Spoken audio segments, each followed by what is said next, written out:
გადაცემის წარმდგენია მაღაზია CULINARY პლუსი. მაღაზია მდებარეობს ალექსანდრე ყაზბეგის 32 ნომერში, სადაც შეგიძლიათ შეიძინოთ ოჯახისთვის ყველა საჭირო ნივთი, მათ შორის ჭურჭელი და სამზარეულოს ტექნიკაც.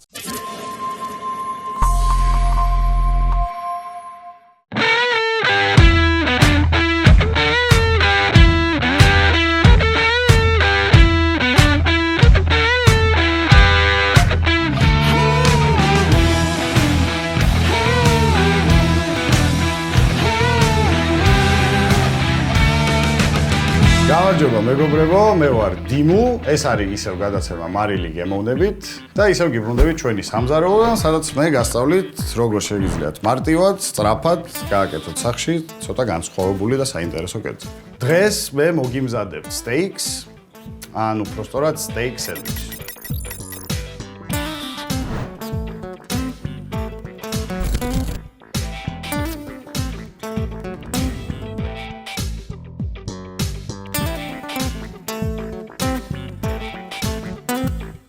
არის საქართველოში რაღაცნაირად ნახევრად მიღებული პროდუქტი, არ ვიცი, რატომაც ზოგს გონია რომ ძალიან არა ქართულია, ან რაღაც ძალიან არა ჩვენი, მწვადი გვირჩევნია ამას, მაგრამ რადიკალურად სხვადასხვა ორი კერძია მწვადი და სტეიკი და ეს არის ერთ-ერთი ძალიან ცვალებადი პროდუქტი, რომელიც შეგიძლიათ მომამზადოთ ძალიან ბევრნაირად, შეგიძლიათ გამოაცხოთ, შეწვათ შებოლოთ, არ ვიცი, ნაკვერჩალზე, გარეთ, შიგნით, სახში, სადაც გინდათ და ჩემს არის ერთ-ერთი ძალიან საინტერესო პროდუქტი სამუშაოდ. დღეს გავაკეთებთ ერთ-ერთ ჩემს საყვარელ ფორმატს ამ კერძის, ეს იქნება სტეიკის სენდვიჩი. სტეიკი ზოგადად არსებობს ძალიან ბევრნაირი, არსებობს T-bone, ribeye, rump steak, მილიონაირი სტეიკი, ამას დღეს კონკრეტულად არ აქვს მნიშვნელობა, ეს არის ფილე სტეიკი, რომელიც იყიდება თითქმის ყველგან საქართველოში და არის ძალიან მარტივად მოსამზადებელი და დღეს ამ ნაწილისგან ჩვენ გავაკეთებთ სენდვიჩს. ხორცის გარდა ჩვენ დაგჭირდება მდოგვი, ასევე დაგჭირდება რომელიმე ცხარე соуსი, თქვენ რომელიც გიყვართ, მე ამ კონკრეტულ შემთხვევაში ვიყენებ მწვანე ტობასკოს. დაგჭირდება მჟავე კიტრი,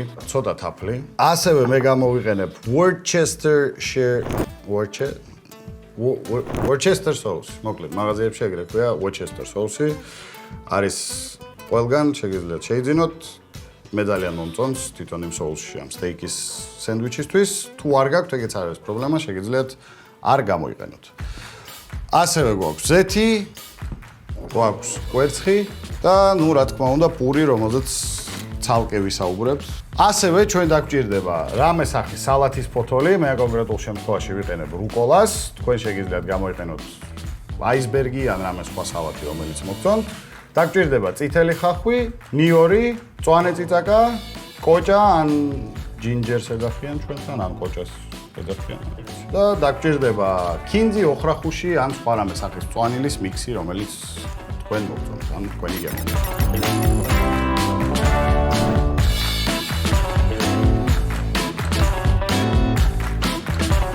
პირველ რიგში რაც უნდა გავაკეთოთ соуსი სტეიკისთვის, იმიტომ რომ ყველაზე შრომატევადი სამუშაოა.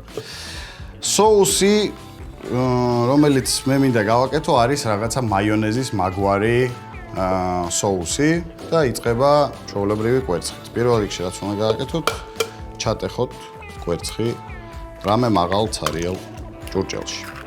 თუ თქვენ სახში არ გაქვთ ბლენდერი, პრინციპში ტექნიკურად თქვენ შეგიძლიათ მაიონეზი გააკეთოთ ათქვეითაც, ხელით.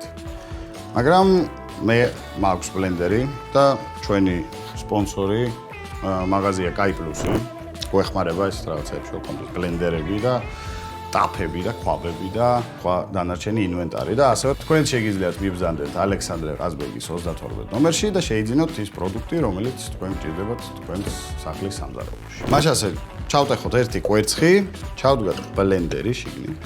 და დავიწყოთ ნელ-ნელა ზეთის დამატება. მე პირდაპირ ცოტა ზეთს დავუმატებ. დავაყენოთ ცოტა დაბალ საფეხურზე და დავიწყოთ თქო.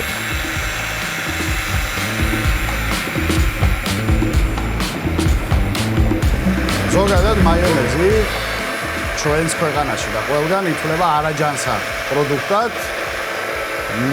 მაგრამ ამის არაჯანსაღობა ალბათ გამომდინარეობს ძირითადად იმისგან, რომ არის გამოყენებული ძალიან ბევრი სტაბილიზატორი, კონსერვანტი, რომელიც მაიონეზს აძლევს საშუალებას, რომ შეინახოთ წლები თქვენ მაცივარში ან თუნდაც არა მაცივარში. კონკრეტულ შემთხვევაში, როგორც ხედავთ, ვიყენებ უბრალოდ ზეთს და კვერცხს და არაფერი არაჯანსაღი არ არის ამ ჩვენ კონკრეტულ მაიონეზში.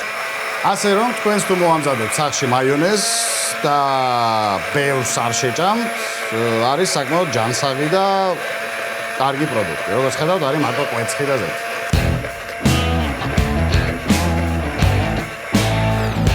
ეს არის ჩვენი соуსის ბაზა. და ესეთი соуსი საკმაოდ სქელთხელი რაღაცნაირი შუალედში. და ამაში უკვე შეგვიძლია დავამატოთ ჩვენი გემოვნებით, რაც მოგწონს და მივიღოთ ის соуსი, რომელიც გვინდა რომ მივიღოთ. პირველ რიგში, რასაც დავამატებთ და ინგრედიენტი, რომელიც არის ყველა მაიონეზში, არის მდოგვი. ვუმატებთ დაახლოებით 9 სუფრისკოვს ჩვენ მაიონეზს. ისევ და ისევ მე არ გაწუხებთ რაოდენობებით, ყველაფერი გადაცემაში გვაქვს გემოვნებით, დაახლოებით ზომებს გაჩვენებთ და სახში ჩაატარეთ ექსპერიმენტი თუ როგორ და რამდენი გინდათ რომ დაამატოთ თქვენ соуსში. ეს არის Worcester соуსი, ვამატებ დაახლოებით 1 სუფრისკოვს. ასევე ვამატებ მწვანე ტობასკოს დაახლოებით 9 სუფრისკოვს. ვუმატებ ცოტა თაფლს. და როგორც ყოველთვის ვუმატებთ მარილს გემოვნებით. მოვურიოთ. შეგიძლიათ ერთხელაც გადააბლენდეროთ. თუ ძალიან გაგითხელდათ соуსი, კიდე დავუმატეთ ცოტა ზეთი და დაიწყეთ კიდევ გასქელება ბლენდერით. როცა მიიღებთ თქვენთვის სასურველ მასას, соуსის, შეხედეთ როგორია ცოტა სქელი. სულ ბოლოში ვუმატებ მჟავე კიტრს, მოდით დავხეხოთ. წვრილ სახეზე ხავ. და ასევე კიტრის გარდა ვუმატებ ცხარე წიწაკას.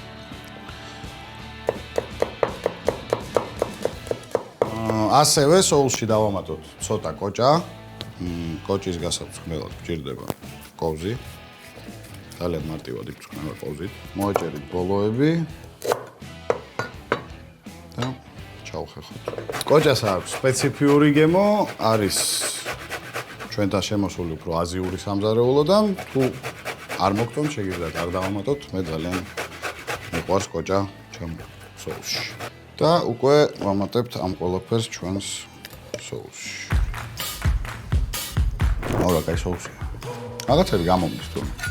როცა დაასრულებთ თქვენ соуს, შეგვიძლია გადავიდეთ პირდაპირ უშუალოდ ხორცზე. რაც შეეხება საქონლის ხორცს, არ გვჭირდება ძალიან ბევრი რამის გაკეთება, ერთადერთი რაც გვჭირდება, დაგჭირდება ცოტა ზეთი, ხმარობ ზეითუნის ზეთს, დაგჭირდება მარილი და პილპილი და სხვა აბსოლუტურად არაფერი. სტეიკი ისტორიულად ზოგადად ჩვენამდე მოვიდა სკანდინავიური ქვეყნებიდან. პირველი ხსენებები სტეიკის არის ნორდიკულ ჩანაწერებში. ზოგადად ესეთ ქვეყნებში, სადაც აგრარული კულტურების მოყვანა არის რთული და არის ჩრდილოეთით ხორცის კულტურა არის ბევრად უფრო ხშირი და იქიდან გამომდინარე სტეიკიც მოდის ესეთი ჩრდილოეთი ქვეყნებიდან. მაგრამ მე რა თქმა უნდა სტეიკი გავრცელდა უკვე სხვა ქვეყნებშიც, ძალიან დიდი კულტურა არის იაპონიაშიც, იტალიაშიც, ამერიკაში საბოლოოდ ჩავიდა და გახდა ერთ-ერთი ყველაზე ცნობილი პროდუქტი. და ეხლა ასოციაცია გვაქვს სტეიკის, რა თქმა უნდა, ამერიკასთან და ამერიკულ სამზარეულოსთან. პირველი რესტორანი, სადაც ყიდნენ სტეიკს, გაიხსნა ასევე ამერიკაში, ნიუ-იორკში 1887 წელს და ამის მერე სტეიკი გახდა ამერიკული სამზარეულოს ერთ-ერთი განუყოფელი ნაწილი. თქვენ დაგჭირდებათ ტაფა, რომელზეც შეწვალოთ თქვენ სტეიკს. გჭირდებათ საშუალოდან მაღალ ცეცხლამდე ტემპერატურა.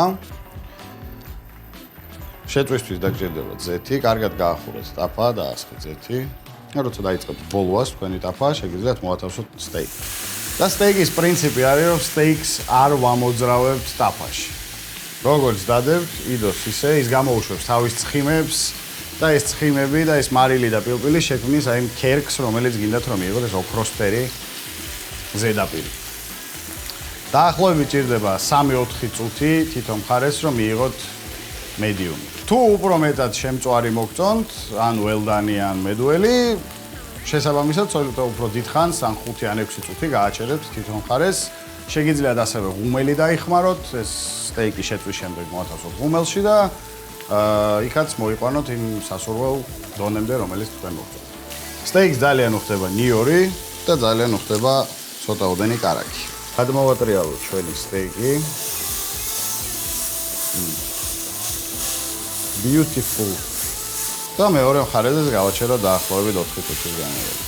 3 წუთის მერე ცოტა ხანი, აი ეს სტეიქს აქვს ესეთი ცხიმის ფენები, მე ძალიან მომწონს გვერდიდან, აი ესე უბრალოდ ცოტა ხანი ვწვალ ხოლმე თავისივე ცხიმში.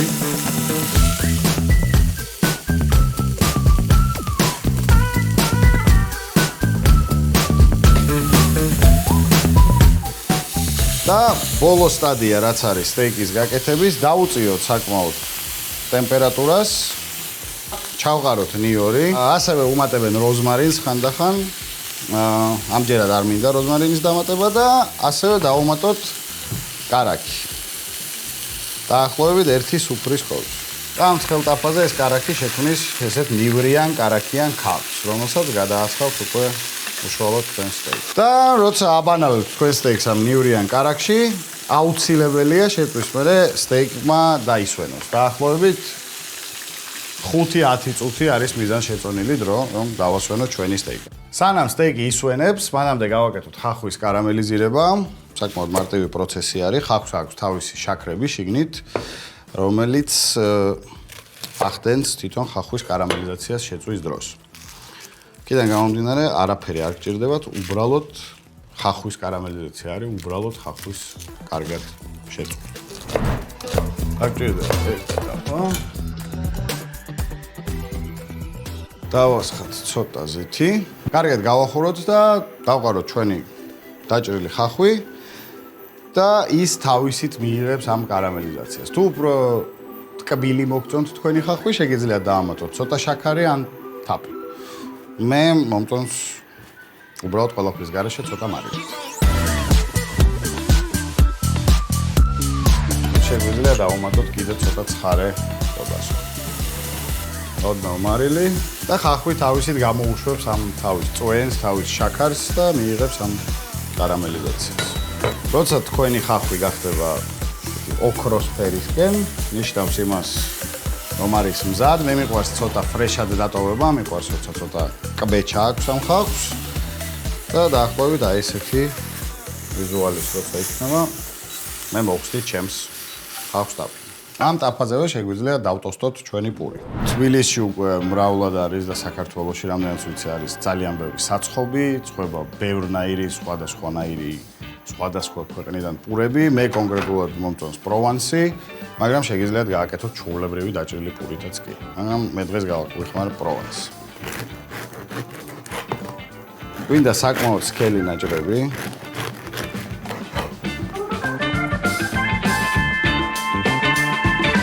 აიღეთ უბრალოდ ცოტა კარაქი, წაუსვით თქვენს პურს.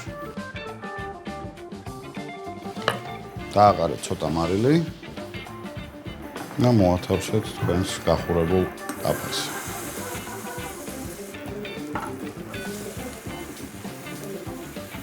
პური მიიღებს ამ კარაქს, გახდება უფრო ნამიანი, მიიღებს მარილს სწორად და გახდება უფრო გემრიელი, საჭმელად უფრო რბილიც. სანამ პური იწვება, შევხედოთ ჩვენ სტეიკს. კარგად გამოიყურებოთ ჩვენი სტეიკი და გავჭროთ ძალიან თხელ ნაჭრებად, დაგჭირდებათ ისი დაჭრა.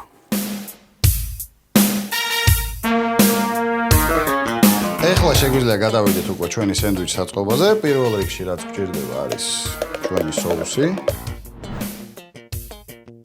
შემდეგ დავადოთ ჩვენთვის სასურველი სალათის ფოთოლი.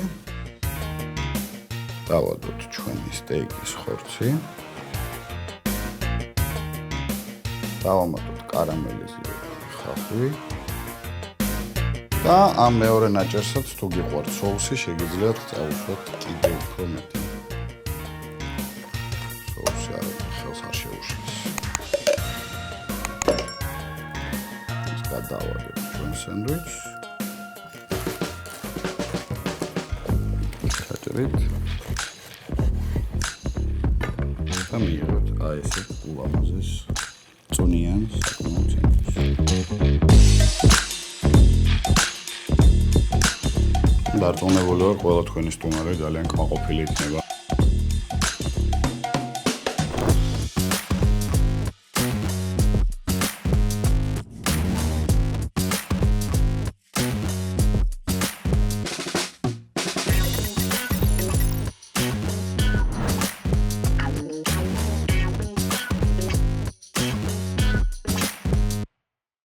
და დადგა ყველაზე სასიამოვნო დრო გადაცემის, როცა უნდა გავსინჯოთ ჩვენი ქმნილება, აი ესეთი სენდვიჩი, საკმაოდ წვნიანი.